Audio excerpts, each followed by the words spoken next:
بسم اللہ الرحمن الرحیم۔ سب سے پہلے خاص خبروں کا خلاصہ۔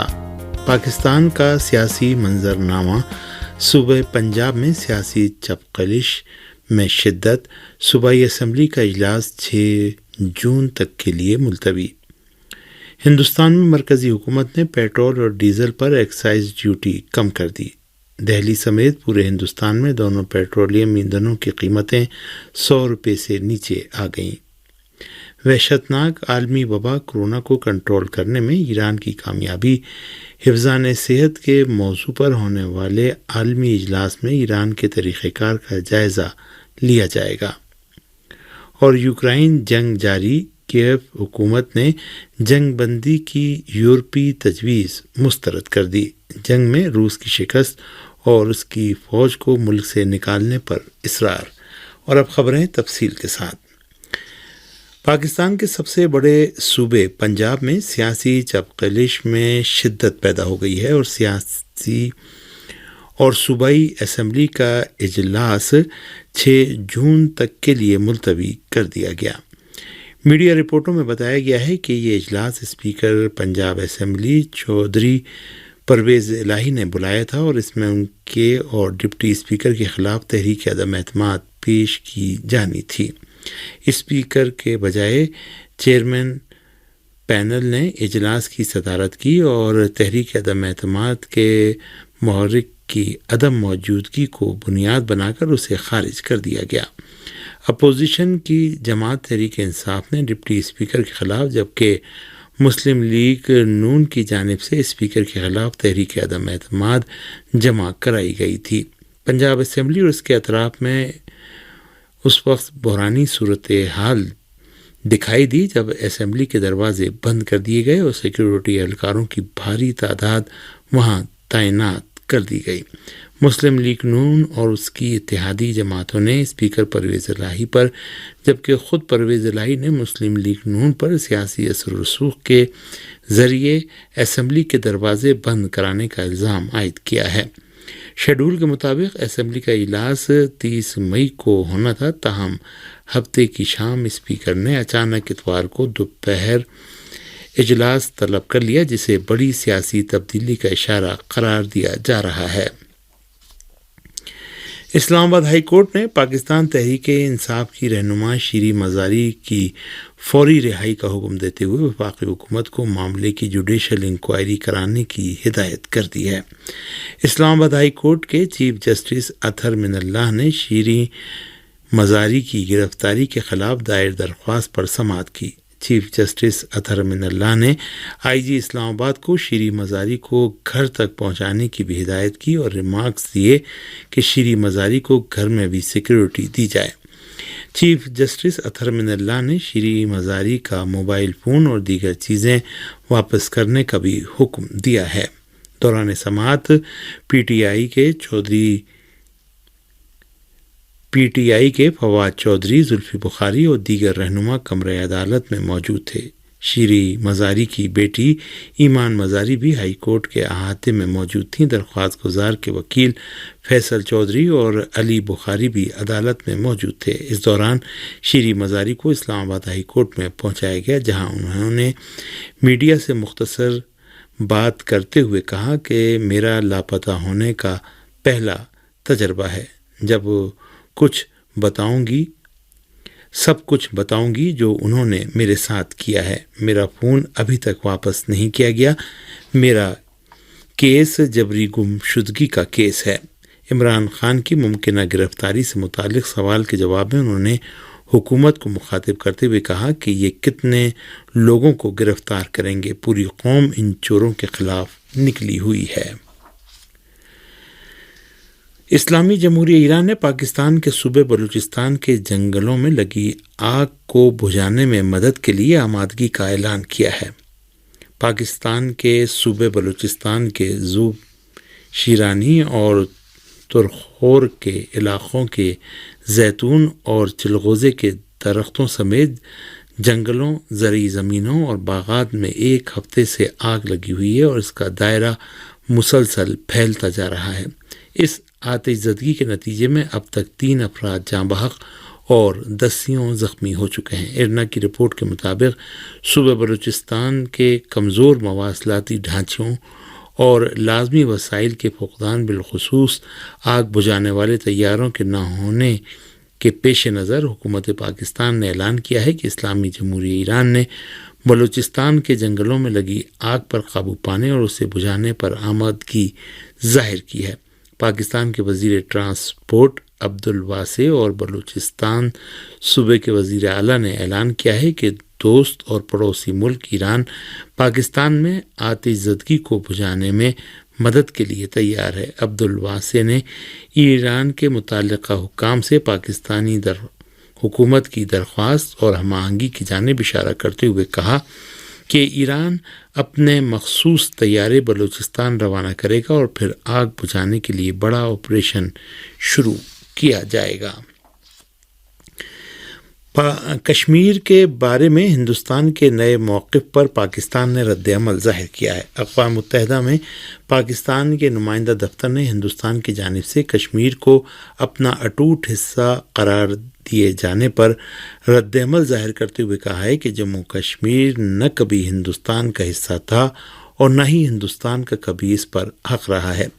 ایکسپریس نیوز کے مطابق پاکستان کے نمائندہ دفتر نے کشمیر کو ہندوستان کا اٹوٹ حصہ قرار دیے جانے پر مبنی ہندوستانی عہدیدار کے بیان پر رد عمل ظاہر کرتے ہوئے کہا ہے کہ اقوام متحدہ کے اعلامیے کے مطابق کشمیر ایک متنازع علاقہ ہے جس کے مستقبل کا تعین کشمیر کے عوام کو کرنا ہے۔ موصولہ رپورٹ کے مطابق اقوام متحدہ میں پاکستان کے نمائندہ دفتر نے پاکستان پر دہشت گردی کے الزامات کو غلط قرار دیا اور کہا کہ یہ کشمیر میں سرکاری دہشت گردی پر پردہ ڈالنے کی کوشش ہے۔ پاکستان کے نمائندہ دفتر کے بیان میں آیا ہے کہ کشمیر کے عوام کو اپنے مستقبل کے انتخاب کا حق ہے اور وہ اس کے لیے کسی بھی معاہدے کو قبول نہیں کریں گے۔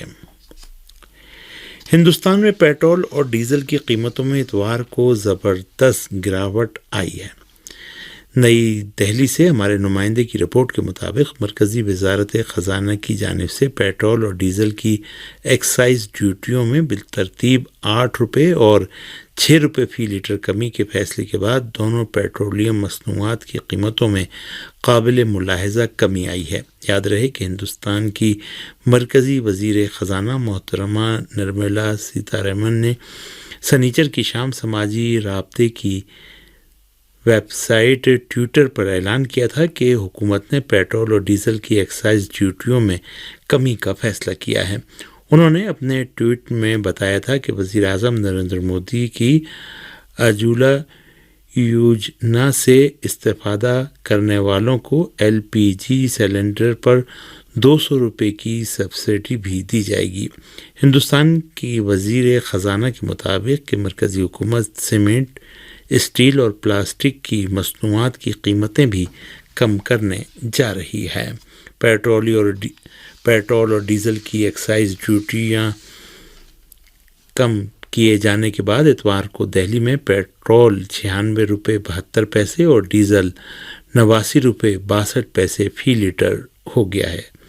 اسی کے ساتھ کولکتہ، ممبئی اور چنئی سمیت تقریباً سبھی شہروں میں پیٹرول اور ڈیزل کی قیمتیں 100 روپے فی لیٹر سے کم ہو گئی ہیں۔ عالمی صحت اسمبلی WHA کے اجلاس میں کرونا پر قابو پانے اور ویکسین کی تیاری کے میدان میں ایران کی کامیابیوں کا جائزہ لیا جائے گا۔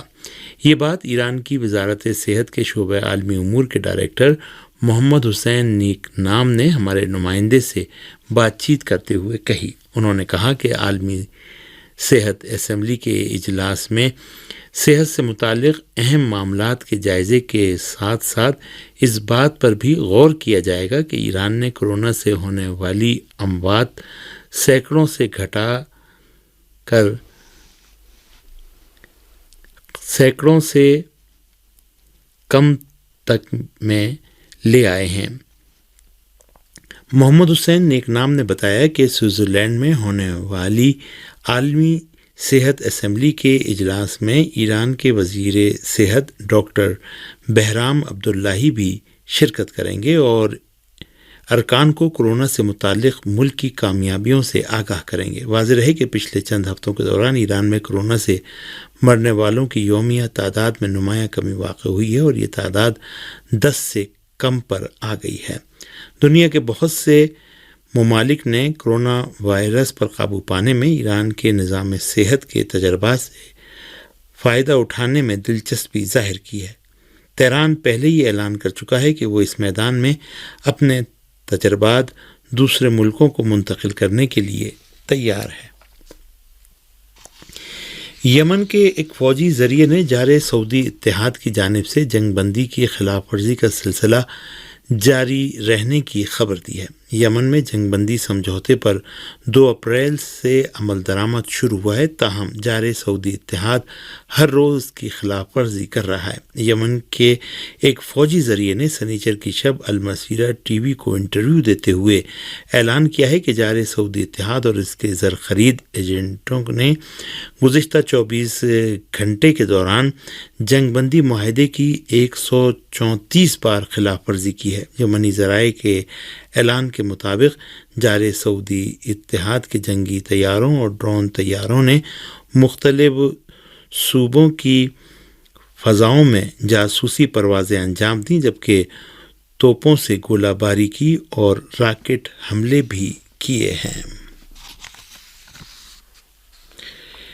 یمن کی عوامی تحریک انصار اللہ کے رہنما سید عبد المالک بدر الدین الحوثی نے کہا ہے کہ دشمن ہمارے ملک پر تسلط قائم کرنے کے تمام حربے استعمال کر رہا ہے۔ صوبے مآب کے عمائدین اور معززین سے خطاب کرتے ہوئے سید عبد المالک بدر الدین الحوثی کا کہنا تھا کہ دشمن کا مقصد یمنی عوام کی طاقت اور اتحاد کے عناصر کو کمزور بنا کر ہم پر مسلط کرنا اور ہم پر تسلط حاصل کرنا تھا۔ انہوں نے کہا کہ یمن کے عوام ایسی حکومت کو کیسے قبول کر سکتے ہیں جس کے فیصلے امریکہ کے ہاتھ میں۔ انہوں نے کہا کہ ہم سعودی اور اماراتی اعلی کاروں کی حکومت بھی تسلیم نہیں کر سکتے۔ یوکرائن نے روس کے ساتھ جنگ بندی کی تجویز کو مسترد کرتے ہوئے امن مذاکرات کو روسی افواج کے انخلا سے مشروط کر دیا ہے۔ یوکرائنی صدر کے مشیر میخائیل پودولیاک نے روس کے ساتھ جنگ بندی سے متعلق یورپ کی تجویز کو مسترد کرتے ہوئے کہا ہے کہ یہ جنگ بندی روس کے فائدے میں ہے، کیونکہ روسی فوجیں مقبوضہ علاقوں میں بدستور باقی رہیں گی، جبکہ ماسکو کو اس جنگ میں شکست دینا ضروری ہے۔ میخائیل پودولیاک نے دعویٰ کیا ہے کہ روس کو مراد دینے کا الٹا نتیجہ برآمد ہوگا، کیونکہ ماسکو جنگ میں تھوڑے وقفے کے بعد زیادہ شدت کے ساتھ حملے کرے گا۔ انہوں نے کہا کہ روسی فوجیوں کو یوکرائن سے نکل جانا چاہیے تاکہ امن مذاکرات کو جاری رکھنا قابل قبول ہو۔